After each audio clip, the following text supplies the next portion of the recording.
are two things that should never go together: Pizza Tower co-op and cross-country play. A few weeks back, a viewer of mine, Your Pocket Snick, suggested this video idea. I thought it would be a nice little idea because, let's be honest, I am completely out of video ideas. However, we both lived on different sides of the earth. Put two and two together and you get a literal PowerPoint slideshow.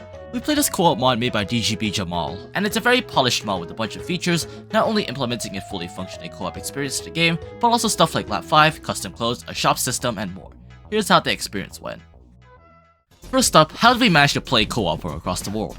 Well, there are two options: Steam Remote Play and Parsec, a remote desktop app that allows other people to connect to your PC. Steam Remote Play seemed like the better and safer option, so we chose that. Another problem we encountered was how do we control the game? I ended up using a controller to play, and Pocket Snick used a keyboard.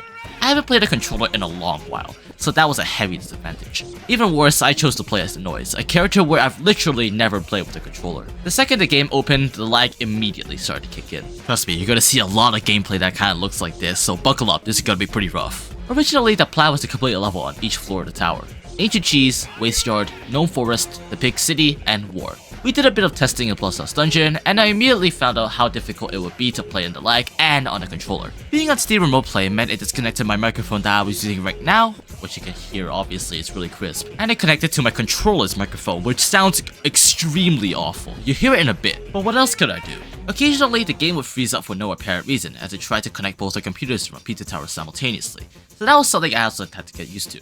Knocking down Pillar John and activating Pizza Time for the very first time, the first section of the escape proved to be extremely difficult. First of all, I really didn't know my controls and I couldn't activate a super jump in time. In hindsight, I really should have done some practice with a controller before, so that was kind of my fault. After getting my butt carried throughout a majority of Bloodsauce's escape, we entered lap 2 with around 1 minute left, meaning Pizza Face would have spawned regardless of how fast we were going. Paired out with many stupid mistakes I made that reset rooms over and over again, we were down to only 15 seconds left in Pizza Time and around 3 rooms to go. Pizza Face spawned in the last room and tensions were high. Go in! Oh my god! Okay. We are in. Miraculously. Don't mess up. Please.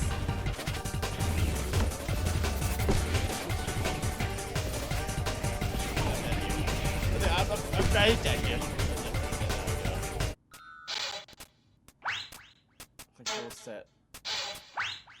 Oh, how nice. Okay, hold on. I'm pressing the button.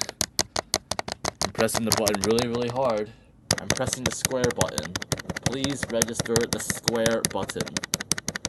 I'm pressing it very hard. I'm pressing it as hard as I can.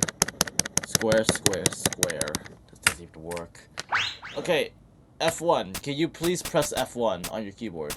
I wasn't sure if this was a glitch, but we had to restart the game fully to continue playing. Swapping characters, we went into Pizzascape, as Ancient Cheese was deemed impossible with all the issues that we had, and we began playing. By now, I was starting to get used to some of the controls, as well as the lag. I began to press some of the buttons earlier, so it get registered due to lag. There wasn't much I could say about Pizzascape itself, as it was relatively simple, but around the time we got to lap 2, the lag really started to worsen. Each frame freeze would last around 10 seconds, and it got to a point where my screen could literally not move, leading to the loss of our glorious P rank. Eventually, we went into the lap 3 portal, and all I could really do was sit there and lure Pizza Face over to one corner and allow Pocket Snick to gain a small advantage for a bit. The lag got worse and worse, with each frame taking around 2 to 3 minutes to register. After 2 attempts, Pocket Snick entered lap 4, miraculously reviving me from the dead. Unfortunately, the lag wasn't fixed, and I ended up dying the same way I did on lap 3. After what seemed like an eternity, we eventually gave up. The plan quickly shifted. Just beat Oregano Desert, the easiest level, on lap 5 with an S rank. Seems simple enough, right? But when the game looked like this, it seemed borderline impossible. After tinkering around for 5 minutes and trying different methods to fix the lag, such as swapping the parsec, leaving and rejoining the Steam Remote Play session, and some other shenanigans, we settled on a somewhat unusual strategy. Pocket Snick would send me a picture of where my position was, and I would try to use my game knowledge to move away around the level. You went the wrong way.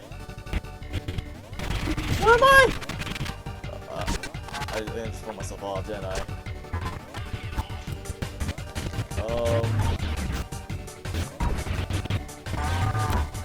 Now.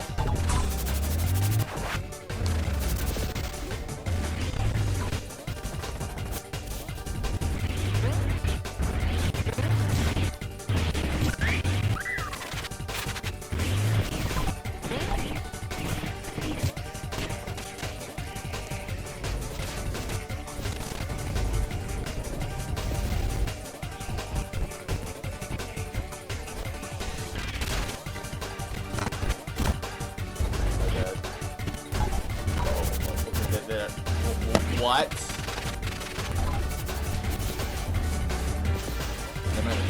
What happened there? I think it's supposed to turn out to be. Oh, I just got it. How is this even playable? This is actually difficult.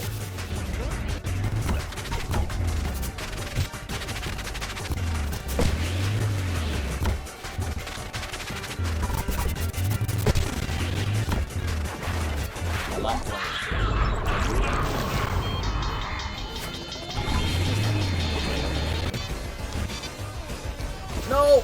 Oh, my God.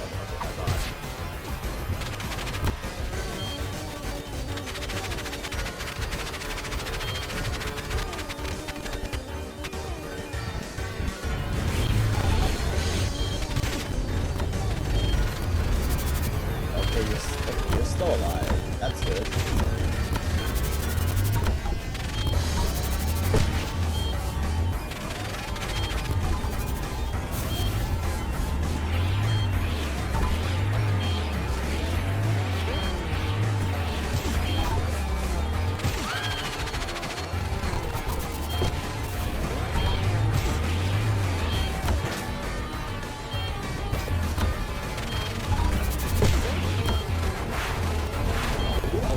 On 5. Go! Go! This is our chance.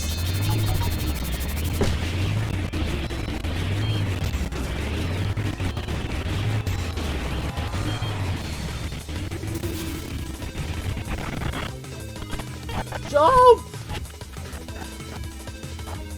Oh, I think I got hit by the cow, didn't I?